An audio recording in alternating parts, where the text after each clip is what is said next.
And here's the forced conversion of Serbians to Catholicism. They had to bow on their knees and agree to become Catholics. Blessing of the new Catholics that have agreed to become Catholics. Because if you didn't convert, this is what you got. Pictures of Eustachi cutting the heads off of people while they're still alive. They take saws and cut your head off. And then they would walk around showing the head that they just cut off. It's incredible, the kind of violence and mentally deranged murder that these Eustachi, that the Pope blessed them so they could cut people's heads off, chop their heads off. Even in the church, we see such grotesque stuff.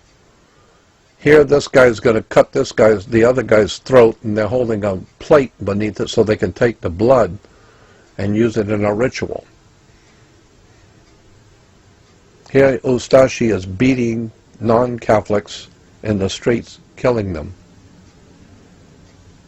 leading them up to pits, throwing them in, and murdering them. Then putting them into a hole and killing them. Anybody who didn't worship the Holy Father and love the Lord Jesus Christ and go to and love the Holy Father at the Vatican, get your head cut off with a saw or murdered. No wonder the Catholic Church has become so great and holy all over the earth. Is because in Europe, if you didn't join the Catholic Church, you're dead. It kind of reminds me of the Vatican Inquisitions that most people have all forgotten about also. But that's something you don't need to forget about. You better learn about the Inquisitions of the Vatican. This happened during the Middle Ages, early Middle Ages, where they would torture people who were not Catholics. And if you weren't a Catholic and you didn't want to join the Catholic Church and worship the Holy Father and worship the Lord, then they would torture you and put you to death. This is the Catholic Church's real history. This is where this stuff really comes from. Hanging people up and down from the ceiling, tying people up. This is the Catholic Church real history. Tying people to timbers and burning their bodies while they're still alive, burning them at the stake.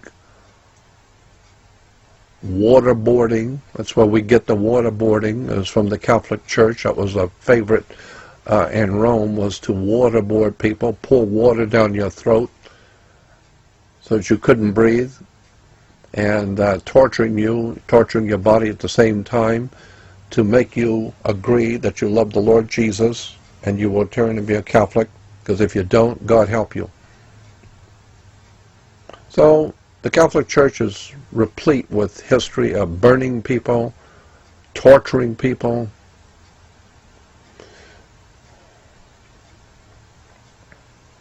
cutting, murdering, torturing. And one picture shows a guy with a baby, killing a baby by bouncing his head off of a stone, hanging people and then burning the bodies, nailing people's and cutting into their knees with saws, cutting their legs off, tying them upside down and cutting them with saws. This is the Catholic Church. This is the rule of Rome, the Holy Father. This is the Inquisitions. The Catholic Church growing in power. This is the way the Catholic Church grew in power. They tortured people until they either confessed or joined the Catholic Church. This is the history of fascism, Nazism, totalitarian fascism, And behind it all is the church.